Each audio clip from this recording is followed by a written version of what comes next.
আসসালামু আলাইকুম প্রিয় দর্শক মণ্ডলী, যে যেখানে আছেন আমার ভিডিওটি দেখছেন সকলকে ধন্যবাদ এবং শুভেচ্ছা।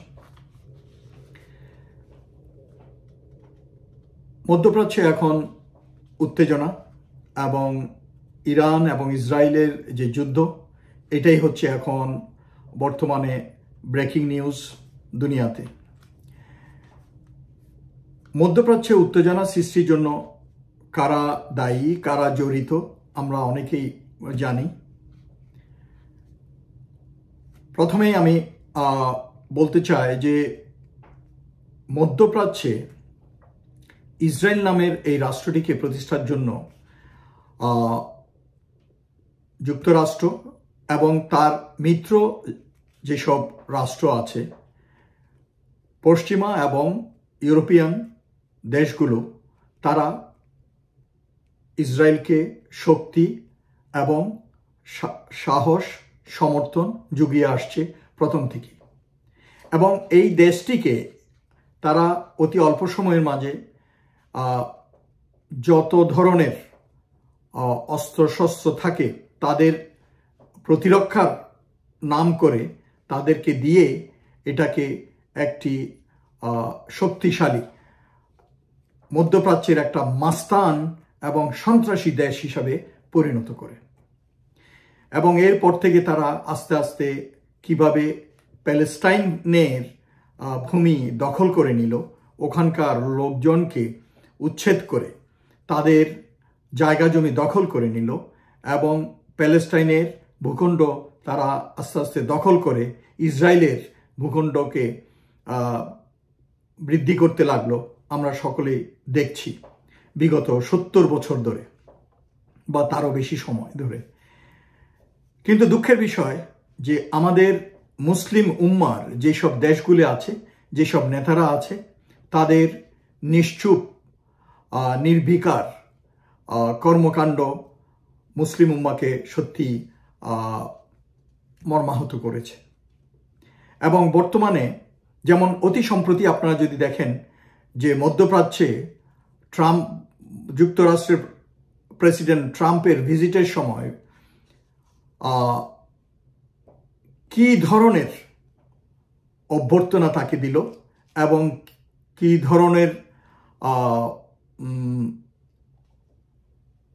অযাচিতভাবে তাকে পাত্তা দিল, তাকে উপহার দিল। এবং কোনো নেতাই, কোনো এই যারা ছিল ইউএই, তারপর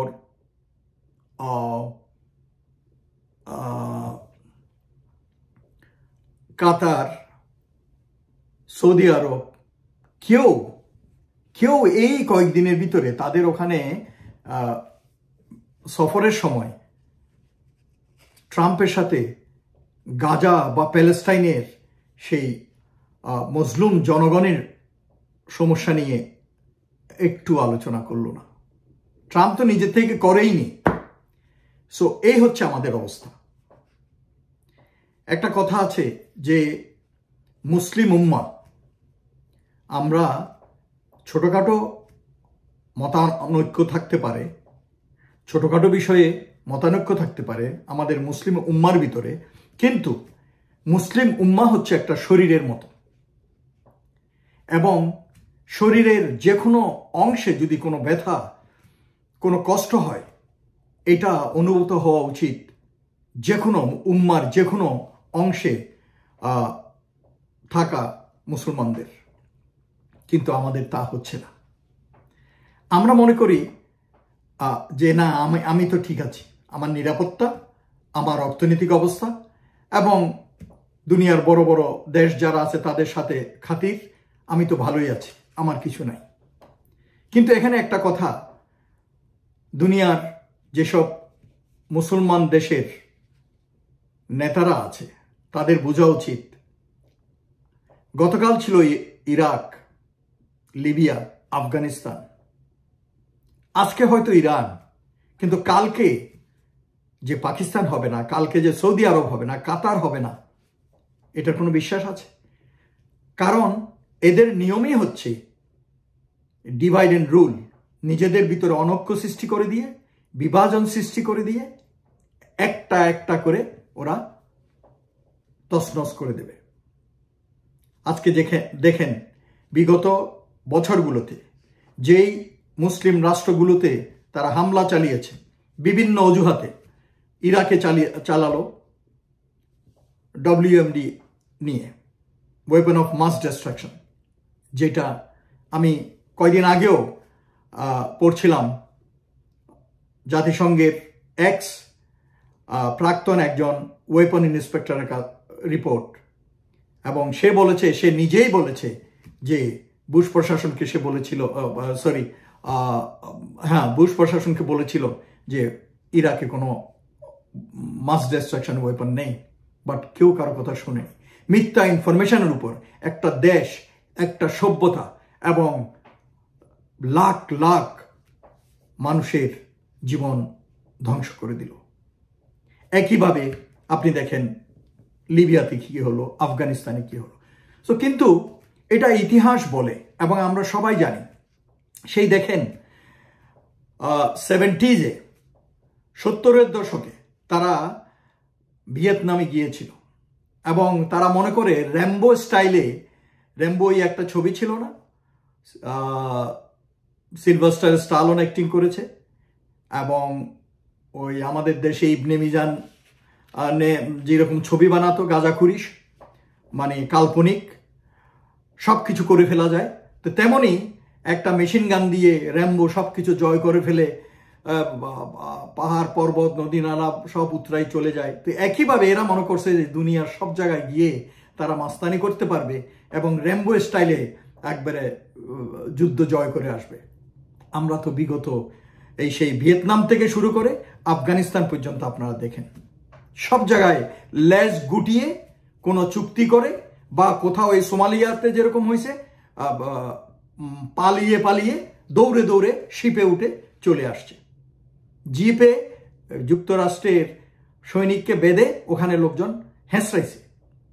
সো এই হচ্ছে এদের অবস্থা। আমি জানি বর্তমানে যুক্তরাষ্ট্রের জনগণ কোনো যুদ্ধ চায় না, তারা তাদের ট্যাক্সের টাকা দিয়ে বাইরে কোনো বিদেশি শক্তিকে, বিদেশি দেশের জন্য তাদের সন্তানরা মারা যাক, তাদের সেনাবাহিনী নিয়োগ হোক এবং তাদের মিলিয়ন মিলিয়ন ডলার খরচ হোক, এরা এটা চায় না। এবং একই সাথে আমি বলতে চাই যে আমরা জানি বিগত সময়কালেও শাসনের সময় প্রেসিডেন্ট ট্রাম্প আসলে সে যুদ্ধ চায় না, সে বুশের মতো যুদ্ধবাজ না। এবং গতবার দেখেন, গত টেনিউরে এই ট্রাম্প যখন ছিল, সে আফগানিস্তান থেকে সৈনিক, তাদের সেনাবাহিনী নিয়ে আসলো, তারপরে উইথড্র করে চলে আসলো। গুয়ান্তানামো বে যে তাদের সেই অমানবিক কারাগার ছিল, সেটাকে সে ক্লোজ করলো। আরো দুনিয়ার আরো কয়েক জায়গায় তাদের সৈন্য সামন্ত ছিল, এগুলোকে ক্লোজ করে নিয়ে আসলো। এখন আমার এখনো মনে হচ্ছে যে বুশ আসলে যুদ্ধ চায় না, এইটা সে ভয় টয় দেখাইয়া তাদেরকে, ইরানকে কিছু করতে চাচ্ছে। তাদের তো নিজস্ব প্ল্যান আছেই, ইসরায়েলকে ব্যবহার করে তারা তাদের স্বার্থ সিদ্ধির জন্য তারা চেষ্টা করে যাচ্ছে, এবং ওই জন্যই তারা ইসরায়েল রাষ্ট্রকে তৈরি করেছে। তো কিন্তু বর্তমানে সে এখনো সময় নিচ্ছে, গতকালও সে বলছে সে 2 সপ্তাহ সময় চায়।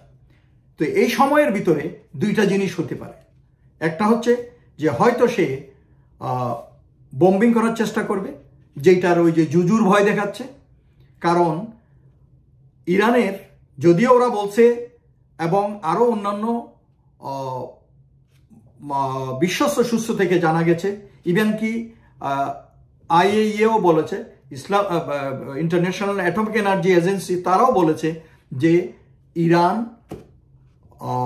পারমাণবিক অস্ত্র এখনো অর্জন করেনি।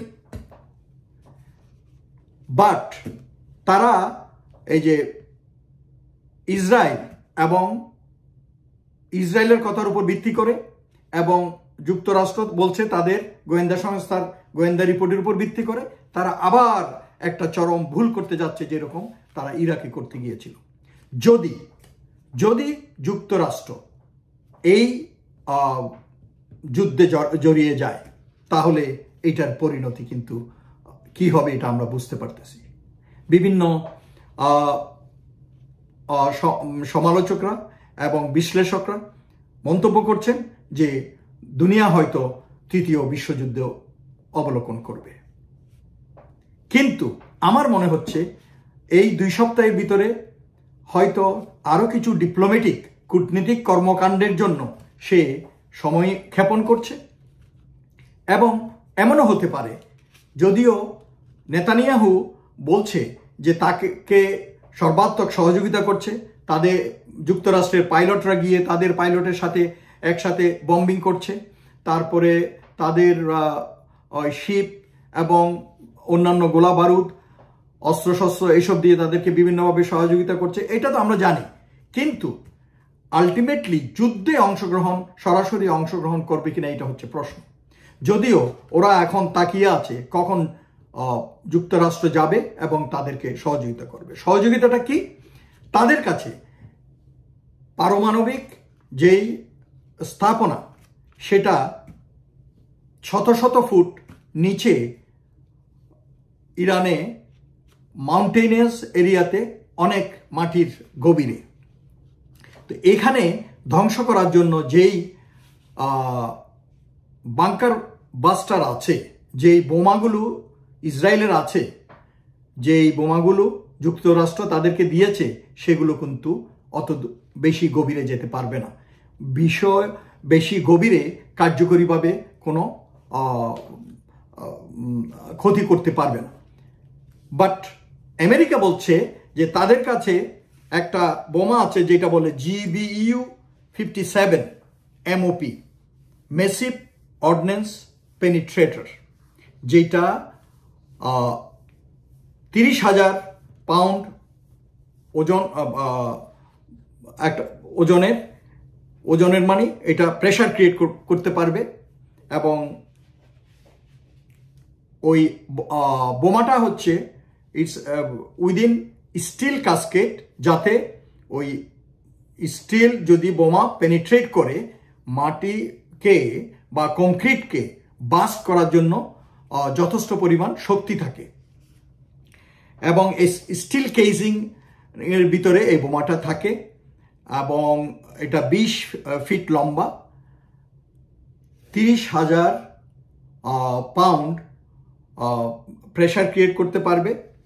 এবং এটা B-2 স্টিলথ বোমারু বিমান থেকে নিক্ষেপ করা হয়। তা এখন এটা নিয়ে আমি আজকে যুক্তরাষ্ট্রের MIT-র প্রফেসর টেড পোস্টলের একটা রিপোর্ট দেখছিলাম, যে উনি বলেছেন যে এইটা নিয়ে এত লাফালাফি করার কিছু নাই, এটা 100% শিওর শট না। এই বোমাটা যদি বিমান থেকে ফেলা হয় তাহলে বোমা পয়েন্ট অফ ইম্প্যাক্টে খুব কমই একবারে স্ট্রেট 90 ডিগ্রিতে পড়ে। এটা ডাইনে বাইরে একটু ডিফ্লেকশনে পড়ে, একটু বাঁকা হয়ে পড়ে। যখন বাঁকা হয়ে পড়বে তখন এটার কার্যকারিতা অনেক কমে যাবে এবং এটার পেনিট্রেশন ক্যাপাবিলিটিও অনেক কমে যাবে। এটা আমি জাস্ট মানে সহজভাবে জিনিসটা বললাম। তো কাজেই যুক্তরাষ্ট্র যেই জুজুর ভয় দেখাচ্ছে যে বাংকার ব্লাস্টার দিয়ে MOP দিয়ে অ্যাটাক করবে, আনকন্ডিশনাল সারেন্ডার করতে বলা হচ্ছে এবং যার পরিবর্তে ইরানের প্রেসিডেন্ট বলছে যে যুক্তরাষ্ট্র যদি এই যুদ্ধে জড়ায় তাহলে ওরা কিয়ামত দেখবে। তো আমরা তো দেখতে পাচ্ছি প্রাথমিকভাবে ইরান থেকে যেসব মিসাইলগুলো উড়ে আসছে ওগুলো ছিল অনেক পুরনো মডেলের জিনিস। তা আস্তে আস্তে আমরা দেখতেছি এই যে সিজিল বের হলো, তারপরে আরো কয়েকটা বের হলো সুপারসনিক বোমা। তার মানে নূতন থেকে নূতনতর মডেল আস্তে আস্তে আসতেছে এবং ওদের কি পরিমাণ বোমা আছে এটার হিসাব বাইরে থেকে কেউ এখন আন্দাজ করতে পারে নাই। তো যেমন আজকে আমি একটা রিপোর্টে শুনতেছিলাম যে তাদের হয়তো 100,000-এর মতো থাকতে পারে। এই আমেরিকাতেই একজন রিপোর্টার বলতেছিল। তো এইভাবে এখন হয়েছে কি যে আমেরিকা ভিতরে এবং বিভিন্ন এলাকায় আমেরিকান এমবাসির সামনে বিশেষ করে আমেরিকান নাগরিকরা, আমেরিকান রাজনৈতিক নেতারা, কিছু আছে ওদের পাঁচাটা যেটা সব দেশেই থাকে, ওই রিপাবলিকানদের কিছু সিনেটর আছে, তারা চোখ বুঝেই না যায় নাই, যেমন ওই যে টেড ক্রুজ টেক্সাসের একজন সিনেটর আছে, তাকে একজন জিজ্ঞেস করতেছিল যে ইরান সম্বন্ধে কি জানো তুমি, কত লোক আছে? সে বলে আমার জানার দরকার নাই। তার মানে ওর জানে না, অজ্ঞ, জাস্ট কাউয়া কান নিয়ে গেছে, কাকের পিছনে দৌড়াচ্ছে। তার মানে ওরা হেট করে, ওরা ইসরায়েলকে চোখ বন্ধ করে সাপোর্ট করবে, এটাই হচ্ছে ওদের কথা। তো কিছু সিনেটর সাইন করছে, সাপোর্ট করছে ইসরায়েলকে, এবং ইসরায়েলকে আরো দুনিয়াতে আরো অনেকে সাপোর্ট করতেছে। আমরা জানি জার্মানি করতেছে, ফ্রান্স করতেছে, তারপরে ইউকে করতেছে। তো এরা তো যুগ যুগ ধরে আমরা দেখতেছি, সেই অটোমান এম্পায়ারের সময় থেকেই আমরা দেখে আসতেছি তারা এইভাবে সাপোর্ট করে। তো এখন যে জিনিসটা, যে বিভিন্ন দিকে প্রেশার ক্রিয়েট হচ্ছে যাতে যুক্তরাষ্ট্র এই যুদ্ধে না জড়ায়। তো এই সব কিছু নিয়ে এক নম্বর হচ্ছে যে সে আসলে বেসিক্যালি যুদ্ধ চায় না, ট্রাম্প। দুই নম্বর হচ্ছে কিন্তু ওই সমস্যার সমাধান সে মানে ইরানিদেরকে সে ঠেকাইতেও চায়। ঠেকাইতে মানে তাদের নিউক্লিয়ার প্রোগ্রামটা প্রসপন্ড রাখতে চায় বা স্টপ করতে চায়। আর থার্ড হচ্ছে এখন একটা প্রেশার বিল্ড আপ হচ্ছে, পলিটিক্যাল লিডার, থিঙ্ক ট্যাঙ্ক, বিভিন্ন স্কলার আমেরিকার ভিতরে বাইরে সবাই তার উপর একটা প্রেশার ক্রিয়েট করতে যে it will not be a good thing. কারণ এইটা ইরাক নয়, এইটা আফগানিস্তান নয়, এইটা সিরিয়া নয়। এখানে যুদ্ধে জড়ালে এটা কনসিকুয়েন্স হয়তো আরো খারাপ হতে পারে। দুনিয়ার কোনো সাহায্য ছাড়া ইরাকের সাথে যুদ্ধ করছে 8 বছর, তবুও ইরান বেঁচে আছে এবং টিকে আছে। ওদের নেতা খুন মেরে ফেলতেছে, ওদের লিডার মেরে ফেলতেছে, ডাজন্ট ম্যাটার, পরের দিন ওরা এটাকে রিপ্লেস করতেছে। ওদের ওয়েপন এমনভাবে আছে, যেভাবে এখন চলতেছে আমরা দেখতেছি ডেইলি ইসরায়েলে আইসা পড়তেছে। তো এইভাবে it will be a protracted war. যদি এভাবে চলে এটা একটা প্রট্রাক্টেড ওয়ার হবে। আর ওরা ডিটারমিন্ড, ওখানকার আমি যদ্দূর শুনেছি ইরানি জনগণও খুবই ডিটারমিন্ড। ওদের ভিতরে অনেক মোসাদের অ্যাক্টিভিটিস খুব সাকসেসফুলভাবে কাজ করছে, সেই জন্য ওরা পিন পয়েন্ট হিট করে ওদের মিলিটারি লিডারশিপ, সায়েন্টিস্ট, বিভিন্ন জনকে হত্যা করতে পারছে এবং অনেক লং টার্ম প্ল্যান্টেড এজেন্টও এর ভিতরে ধরা পড়ছে। এবং এর ভিতরে আমরা আমাদের বেস্ট ফ্রেন্ড ভারতের 13 জন ওই এজেন্ট মোসাদের জন্য কাজ করতেছে, এগুলো ধরা পড়ছে। তো একজনের কাছে শুনলাম এখন দুষ্টামি করে বলতেছিল কিনা জানি না, ওই বোমা যে মারছে, বোমার সাথে বাইন্দা নাকি 3 জনকে মাইরা দিছে। ওই যে ভারতের ধরছে যে 13 জন ওখান থেকে। তো হাওয়ার ভারত ওদের খুবই ঘনিষ্ঠ বন্ধু, ওদের সাথে মিলিটারি এক্সারসাইজ করে, ওদের সাথে বিভিন্ন টেকনোলজি এক্সচেঞ্জ করে এবং ওদেরকে সহায়তা করে। গাজাতে ওরা সৈনিক পাঠাইছে, ওদের সোলজার পাঠাইছে আমাদের মুসলমান ভাইদেরকে মারার জন্য।